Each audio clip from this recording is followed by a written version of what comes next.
La verdad que su arribo a Magallanes tiene que ver básicamente por un requerimiento en torno a mejorar sus condiciones tanto económicas como profesionales. Siempre había trabajado en cargos menores en los colegios, secretaria, ayudante, en algunos cargos hubo un momento de profesora, pero de historia, quizá, a veces de literatura. Y la verdad que estando en los Andes, al principio de su periplo por los Andes, se había generado un cupo de un cargo directivo y la proponen, pero ella es rechazada. Básicamente porque no tiene mayor formación académica, ¿ya? Ella no es profesora titulada, no fue a la escuela normal, regularizó su estudio, pero no mucho más que eso. Y en ese contexto se da su arribo a Magallanes ante la solicitud a un amigo personal, que es Pedro Aguirre Cerda. Él justo precisamente para el año 1918 es ministro de Educación, ¿no? En ese año es ministro de Instrucción Popular y Culto, y básicamente le propone lo único que tiene disponible, es lo único. No es que Gabriel haya elegido Magallanes por sus características de paisaje o inspiradora, no. El único cargo disponible era el de directora del Liceo de Punta Arenas. Una ordenanza de instrucción primaria obligatoria ha permitido llevar a todas las niñas del pueblo a la escuela. Se está labrando con esto un hermoso futuro para Chile. Pero la inmensa cantidad de mujeres que no recibieron los beneficios de esta obligación escolar quedan al margen de la construcción de esta nueva era. El Estado, al no abrir para ellas clases nocturnas, las declara tácitamente condenadas a no incorporarse jamás a las actividades humanas más nobles. Es a ustedes a quienes recibimos en estas aulas. Aplaudamos esta importante decisión y démosles la fuerza y la energía que necesitarán para emprender este bello desafío.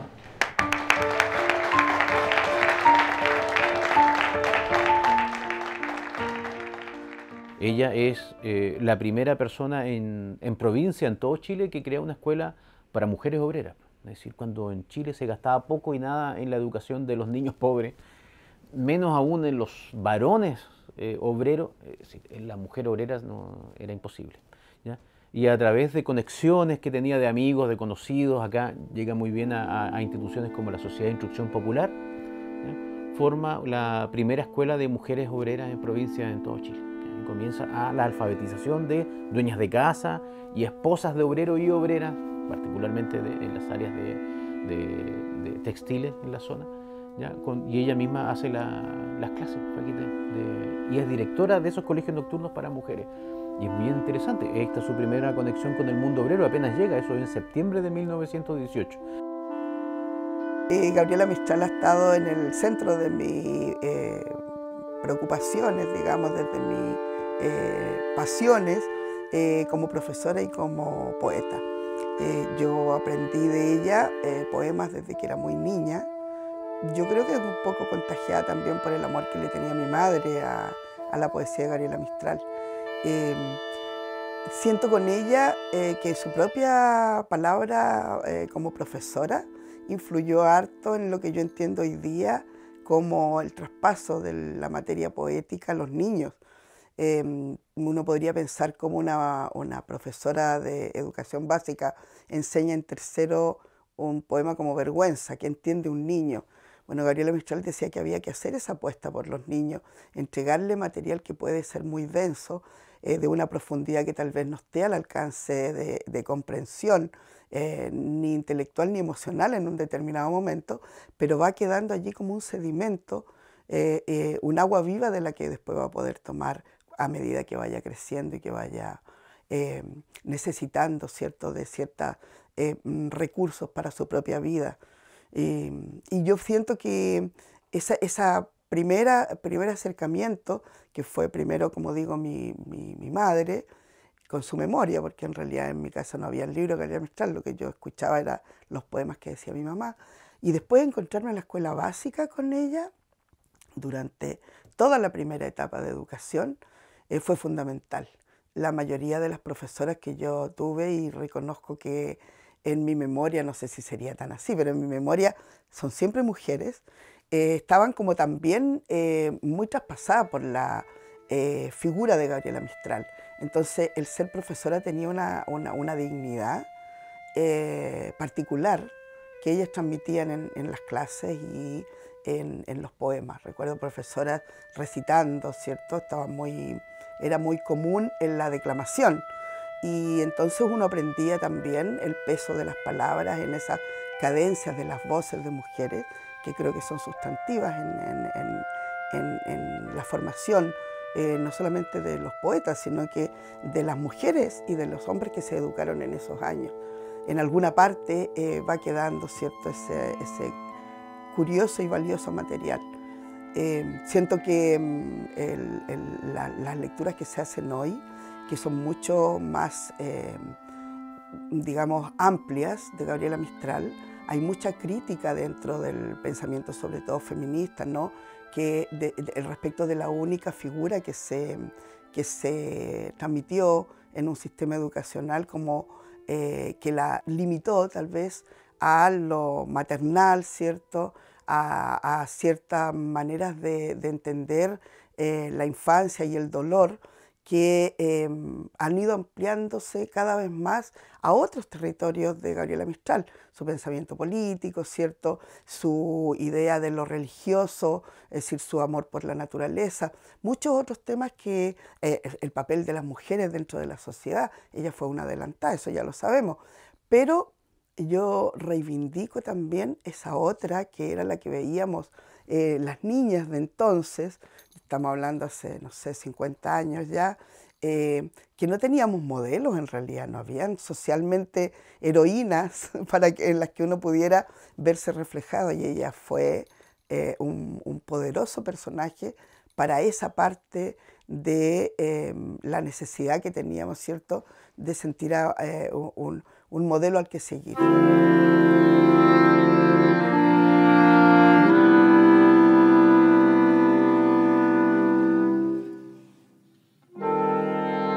El paisaje es algo que a Gabriela la sorprende de sobremanera, ¿cierto? El territorio de las sirenas geológicas, hablaba ella, en este territorio que es las grises postrimerías de la patria. Acá escribe mucho sobre naturaleza, mucho sobre animales, sobre ballena, escribe sobre el lobo de mar, la verdad que es una serie de flora, fauna, pero por sobre todo el paisaje la golpea mucho, ¿ya? Ella dice que el invierno en Magallanes no es una estación del año, sino una creación del mismísimo diablo, escribe, ¿ya? Le afecta muchísimo para la mujer del Valle del Elqui vivir en los fríos inviernos puntareneses sin calefacción más que algún brasero a carbón, ¿ya? Gabriela cuenta, ¿cierto?, y escribe que calentaba ladrillos, ¿ya?, en el fuego, luego lo envolvía en grandes paños y se colocaba en los pies para poder quizás tratar de dormir. El frío la afectó muchísimo. Pero quedó maravillada con el entorno, ¿ya? La naturaleza, este viento que sentimos regularmente en Magallanes, ¿cierto? Viento, el capataz de las tempestades, que ella, bueno, escribe muchísimo y es inspirador porque básicamente publica y escribe muchísima poesía en torno a la naturaleza y sobre estos paisajes desolados, ¿cierto?, que lo plasmará en su primer libro, ¿cierto?, que es Desolación. Que efectivamente tiene una gran matriz magallánica, es decir, 45 poemas del libro Desolación son escritos íntegramente e inspirados en Magallanes, ¿ya? Toda una sección, la sección Naturaleza, que también es muy magallánica, se le dedica a Magallanes, a Juan Bautista Contardi, es decir, es muy local el libro. Que en esos años de la llegada de Mistral, la verdad que es una época de cambio, de comienzo de cambio. Ya no está ese Magallanes donde el oro sale de los ríos en Tierra del Fuego de principios de siglo, las grandes fortunas ganaderas donde gente analfabeta como José Nogueira se transformaba en millonario y se construía un palacio. Esa época ya había pasado más o menos, ¿ya? La verdad que desde la apertura del Canal de Panamá, Magallanes viene en franco descenso, Gabriela Mistral viene en esa época, el Canal de Panamá entre el 14 y el 18 se abre íntegramente, en el 18 Gabriela está acá. La Primera Guerra Mundial también afecta mucho a Magallanes como exportador de carne y de madera principalmente, y la verdad que comienza a haber una carestía bastante importante, una sobrepoblación obrera, particularmente de barcos que llegan semanalmente de Chiloé con mano de obra, con necesidad de trabajo, y la verdad que una ciudad que ya comienza a no dar abasto a todo este grupo de trabajadores y las grandes fortunas se comienzan a ir. Bueno, indudablemente acá como magallánicos tenemos, y hemos comenzado, la verdad que hace algún tiempo, a ver una Gabriela Mistral muy diferente a las que nos habían vendido, ¿ya? Que es la del billete antiguo, billete de 5.000 pesos, como la gran mamá de Chile, pero una mamá muy estricta, ¿cierto? Aunque no afloran sonrisas de sus labios, o es muy escaso, ¿ya? La Gabriela que tenemos en los diferentes murales, una mujer ya adulta, pelo cano y muy estricta. Y esa es la versión de Mistral que se nos vendió y se profundizó en dictadura también. Era un símbolo de orden, de mujer, mamá, pero totalmente en un marco muy acotado, ¿ya? Donde sus temas personales no se trataban, solo esta gran mujer intelectual, estricta. Y la verdad que vemos que en Magallanes tenemos una niña pues, de 28 años, ya, con todas sus carencias, sus debilidades, sus temores. Pues. Es decir, una Gabriela joven, una niña joven de 28 años, que viene a un territorio que para el resto de Chile es totalmente desconocido, una aventura total. Pues. Y viene efectivamente esa mujer joven y apasionada, pues, totalmente, ¿ya? En todo aspecto, en el ámbito amoroso. Tiene una relación amorosa, epistolar con Magallanes Moore mientras está acá, un hombre casado, acá tiene otro tipo de relaciones. Bueno, y la verdad que es apasionada en todo ámbito, ¿ya? Incluso en escribir, ¿ya? Tenemos esa idea normal de Mistral como la gran señora de las rondas de los niños, ¿cierto? Solo de poemas para que se aprenden los niños en el jardín y dan ronda. Y acá tenemos una poesía avasalladora, cartas totalmente desconocidas como La intrusa, que le escribe a los caballeros del Club de la Unión de Santiago, donde escribe y le saca en cara que abusan de una pobre mujer sola porque es pobre, y ellos, ustedes miserables que solo viven del trabajo que le da un partido político.